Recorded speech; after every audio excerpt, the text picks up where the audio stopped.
Hey guys, it's Brian, working on my 87 Toyota. Sorry about bad camera work, as usual. I posted pictures of this rod that I made.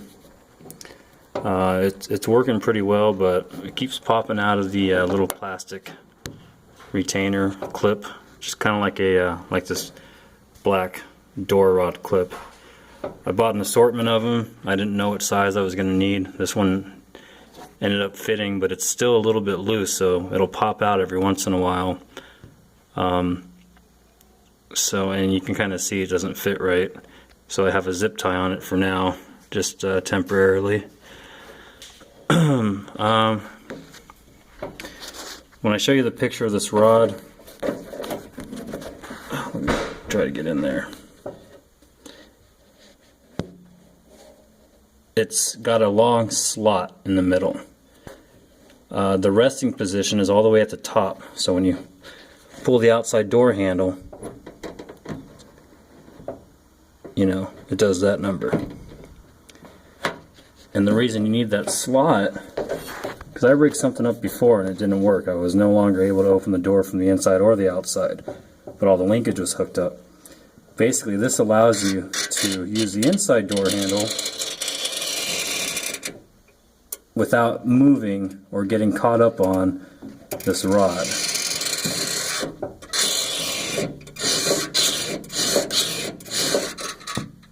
You see what I'm saying? Oh, you piece of shit. I hate zip ties. Zip ties and metal with moving parts, it's only going to last so long before it snaps. So the rod works freaking great. If I can find a better way to keep it secure up there, and the slot in the middle is a little too wide, so it just slips right over that rod, or this, it's kind of like a striker thing. I don't know what it's called. But anyway, as you can see there, the diameter of this, not this, this is smaller than the width of my slot that I made.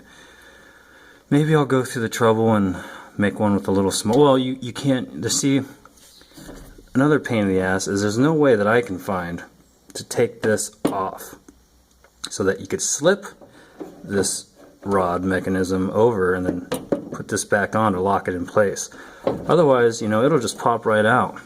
So right now I have a little grommet. Maybe if I could find one a little bit smaller and not so wide, you know, it could really get on there good. But right now, it doesn't go all the way on, so that'll eventually end up at the bottom of my door as well. And that's all I've got right now. Every time I open the door, see, it's pushing on that shit. Well, you know, I got a few kinks to work out still, but I got the rod made, and it's really cool. About 6 inches long, and let me show you what I used. I have limited tools, so I couldn't make anything as good as I wanted to. I used one of these. I had to get all the paint off so I can weld it with my little Lincoln MIG welder. And basically I just cut out the center part, used my little die grinder, smooths it all out, and it works for now. Anyway, that's it, guys. If you have any questions, you have to make 2 bends in it so that it fits right, just like the one on that side. I just got to find a bigger clip or something that'll work a little better, and also something that down there that'll allow me to lock that in place. That grommet keeps coming off. Anyway, check it out. My door now opens from the outside and the inside. Alright, later guys.